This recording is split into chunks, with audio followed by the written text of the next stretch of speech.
How do you handle it when your partner's disregard for their health starts to take a toll on your own? This is always very difficult. Of course, you need to take care of yourself properly regardless, and also keep in mind you're setting a good example.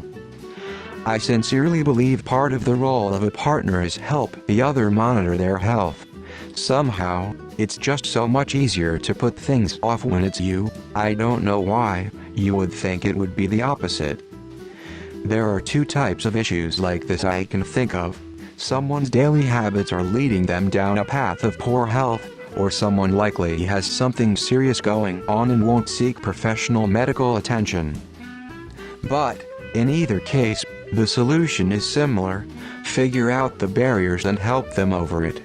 Maybe you both need to start eating better and exercising more. You can do it as a team and make it fun. Maybe they just hate making appointments. You can do that for them. Maybe they just hate talking to doctors. You can go with them to the appointments.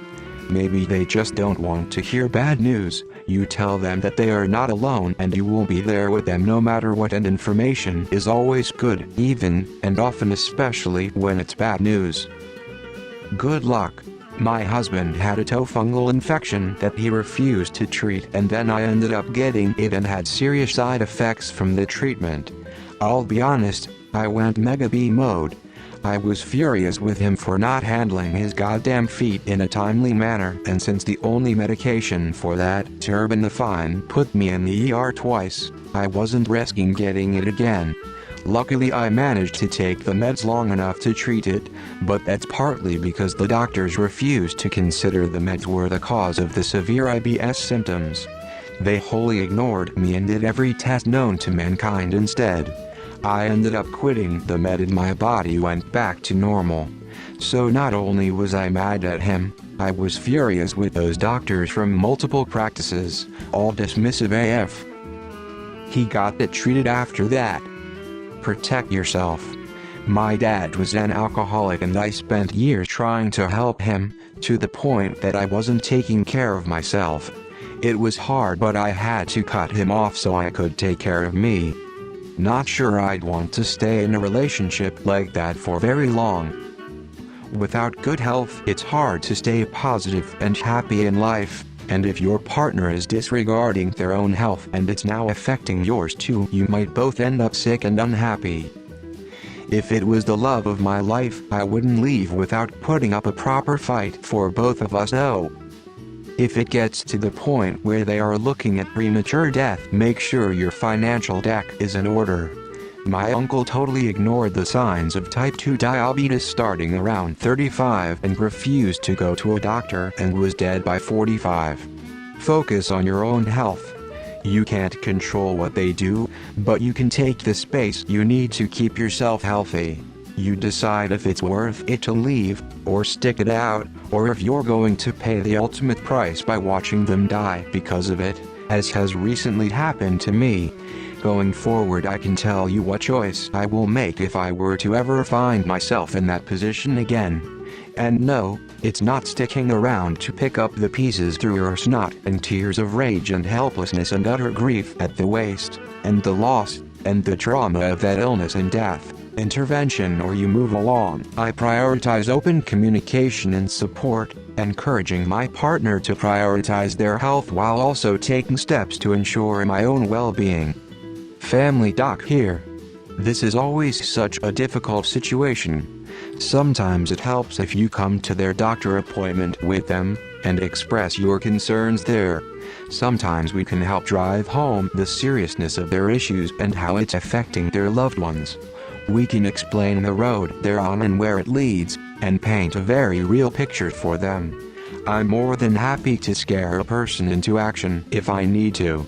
If you're going to stay, there are only two options. Continue beating your head against the wall, trying to control or change them, or accept that they're going to do what they're going to do, and enjoy the time you have left with them. I know it hurts, and it's frustrating when people you love are making bad choices, but that's their right. It's their life. Only they can choose how they live it, and all you can do is choose how to live yours. Don't spend the next 10 or 20 years, or however much time you have left, frustrated and worrying. Try acceptance instead. In the end, none of us makes it out alive. I'm on the other side of the glass on this situation. I had a traumatic event in late 2022 that changed my life. Since then I've been depressed. It doesn't matter what I eat or drink or do, we all die. I know my husband wants the best for me, but for fuck's sake I don't care anymore.